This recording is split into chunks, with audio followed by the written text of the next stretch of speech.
Picture a man who built an empire twice the size of Rome's at its absolute peak. He never lost a major campaign.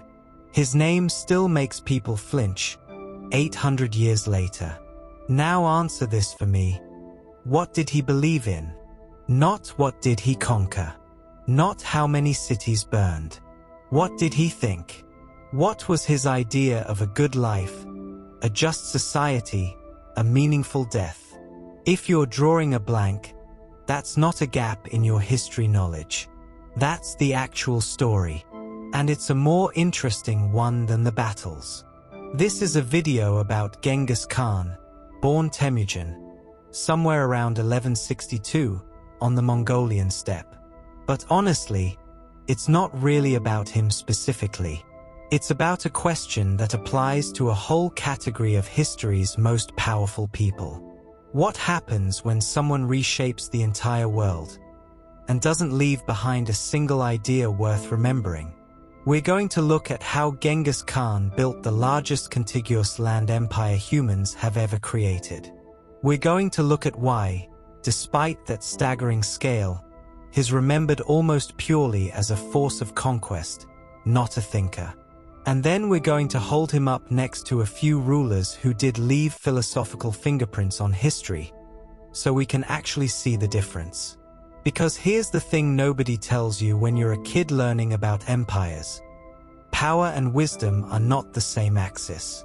You can max out one without ever touching the other. And the people who understood that distinction, or didn't, tell us something important about what actually outlasts a human life.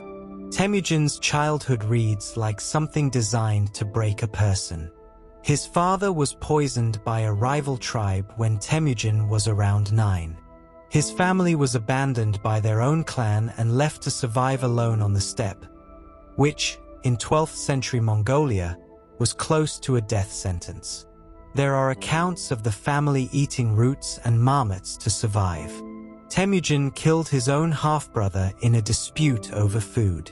He was captured and enslaved by a rival clan as a teenager and had to escape, reportedly by hiding in a river with only his face above the surface. Think about that for a second. This is someone whose formative experience of the world was: institutions fail you, family can betray you, and the only thing that keeps you breathing is your own wits and whoever chooses to stay loyal to you personally. That's not a philosophy seminar. That's a survival curriculum. And it's worth holding on to that image, because it explains almost everything that comes later, both the brilliance and the brutality. None of that is philosophy. It's survival. And it shaped a mind that understood one thing with total clarity. Loyalty and strength were the only currencies that mattered, because everything else, kinship, tradition, status, had already failed him once. By his 20s and 30s, Temujin was doing something genuinely unusual for the time. He was building alliances based on personal merit and loyalty rather than tribal bloodline. He brought rival clans under one banner, which is why, in 1206, a council of Mongol and Turkic leaders gave him the title Genghis Khan, meaning something like universal ruler, and unified the steppe tribes under a single political structure for really the first time in their history. What followed was one of the fastest territorial expansions in human history: northern China. The Khwarezmian Empire in Central Asia, modern-day Iran, Uzbekistan, Afghanistan. By the time Genghis Khan died in 1227, and even more so by the time his successors were finished, the Mongol Empire stretched from Korea to Hungary. Something like 12 million square miles. Roughly a quarter of Earth's total landmass under one political system. That's not a metaphor. That's actual, verifiable, jaw-dropping scale. For comparison, the Roman Empire at its height covered around 2 million square miles. The British Empire, centuries later, covered more territory overall, but it took hundreds of years and a navy to do it. Genghis Khan did a meaningful chunk of his expansion inside 2 decades, on horseback, without gunpowder. And it wasn't just speed. It was discipline. Mongol armies moved with a coordination that European chroniclers at the time genuinely couldn't explain. They assumed it had to be sorcery, because nothing in their own experience of warfare looked like it. Multiple armies, sometimes separated by hundreds of miles, converging on a single target on a single day. That's not luck. That's a command structure so effective it's still studied in military academies today. Here's where it gets interesting. Because Genghis Khan wasn't just a brute force conqueror. He was a genuinely brilliant systems thinker, just not in the philosophical sense. In the organizational sense. He restructured the Mongol military into units of 10, called arban, that nested into hundreds, thousands, and 10,000s, a decimal system that let him command enormous armies with real precision. He built the yam, a relay messenger and postal system that let information move across an empire faster than almost anything in the pre-modern world. He was famously tolerant of different religions inside his empire. Buddhists, Christians, Muslims, Taoists could all practice freely, largely because religious peace kept his subjects productive and unrebellious. Notice what all of that has in common. Its administrative genius. Its logistics, incentive structures, communication networks, tactical innovation. It is, frankly, some of the most sophisticated organizational engineering of the medieval world. But none of it is a philosophy.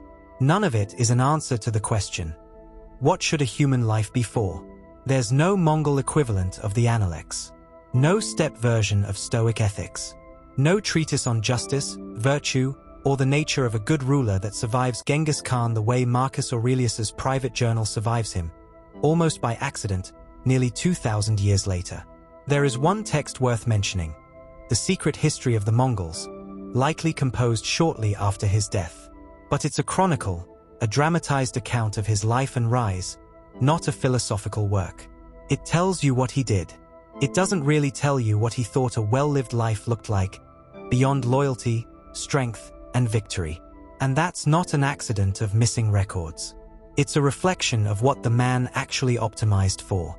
To really feel the contrast, it helps to look at a few rulers who did leave behind an idea. Take Marcus Aurelius, Roman emperor from 161 to 180 AD, commanding legions, managing plagues, fighting wars on the frontier, genuinely one of the most powerful men alive at the time. And yet what we remember him for, arguably more than his reign, is a private notebook he kept for himself, never intended for publication, now known as Meditations. It's Stoic philosophy in its most personal form, reminders to himself about duty, mortality, patience, and controlling only what's actually within his control. 2,000 years later, people still read it. Some carry it in their pocket. Or take Ashoka, the Mauryan emperor of ancient India. He conquered ruthlessly. The Kalinga War alone is estimated to have killed over 100,000 people.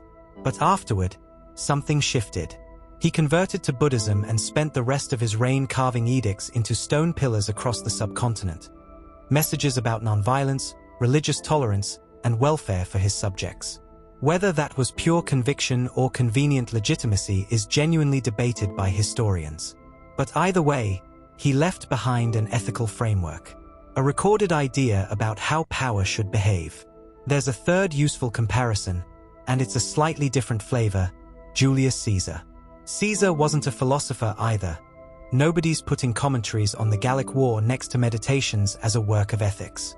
But Caesar still left behind his own written account of his campaigns, in his own words, deliberately crafted to shape how Rome, and history, would remember him. It's propaganda as much as philosophy, but it's still an authored idea about himself and his conquests that he chose to leave behind, in his own voice, for people who'd never meet him. Genghis Khan didn't do that. He was, by most accounts, illiterate or close to it for much of his life. The written record of him comes almost entirely from other people. Persian chroniclers who despised him, Chinese officials, and that one internal chronicle composed after his death. He didn't leave a version of himself in his own words at all, let alone a philosophical one. Now here's the honest, slightly uncomfortable point. Genghis Khan's empire was larger than any of theirs. His military and administrative legacy arguably shaped more of the modern world. Trade routes, cultural exchange across Eurasia. Even some scholars argue the postal and administrative systems influenced governance models for centuries. Power-wise, he's in a different weight class entirely. But strip away the conquest, and there's no companion text. No meditations. No edicts about compassion. No campaign memoir, however self-serving.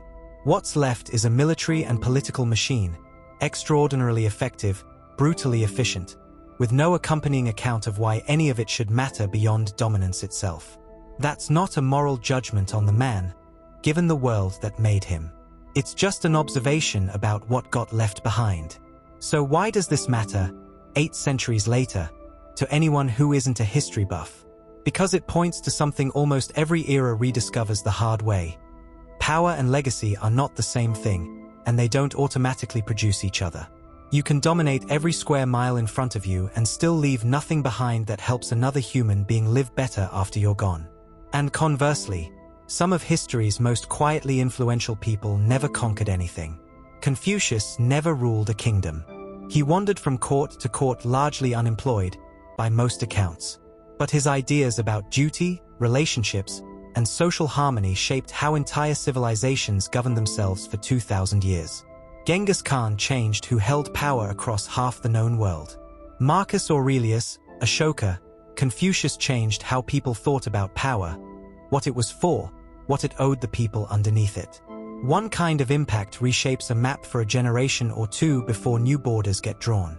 The other kind gets copied into new languages, carried by people who've never seen the original text, and still gets quoted at funerals and graduation speeches 1,000 years later.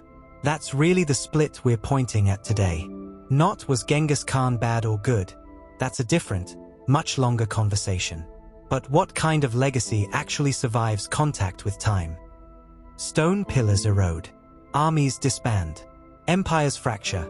The Mongol Empire itself splintered into competing khanates within a few generations of his death, and within a couple centuries most of that territory had slipped out of Mongol hands entirely. But an idea, once it's genuinely useful to human beings, is remarkably hard to kill. There's almost a physics to it, if you squint. Territory requires constant maintenance, soldiers, tax collectors, loyal governors, a functioning bureaucracy, to stay yours. The moment that maintenance stops, the map redraws itself. But an idea doesn't need a garrison. It just needs one person to find it useful enough to pass along. That's a radically cheaper way to survive across centuries. Genghis Khan needed an empire's worth of infrastructure to hold onto what he'd built.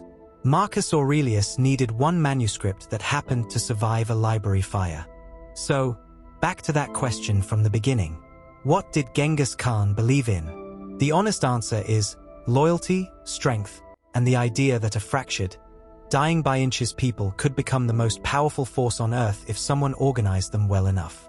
That's not nothing. It's just not a philosophy of the good life.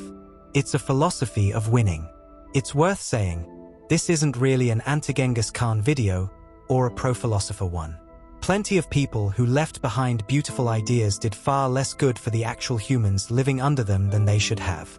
And plenty of pure conquerors, Genghis Khan included, ended up accidentally enabling things they never intended. Safer trade routes, an exchange of goods and ideas across Eurasia on a scale that hadn't existed before, even the spread of things like gunpowder and printing technology westward. History rarely hands out its consequences along the lines we'd prefer. But there is still a real difference between the two kinds of impact we've been tracing tonight. One reshapes a map, and needs a standing army to keep reshaping it. The other reshapes a mind, and needs nothing but another mind willing to listen. And maybe that's the actual takeaway to carry with you. Whatever you end up building in your own life, a career, a company, a family, a reputation, it might be worth asking the question a little earlier than most conquerors ever did. When this is over, what will actually still be true, and still useful, to somebody who never met me?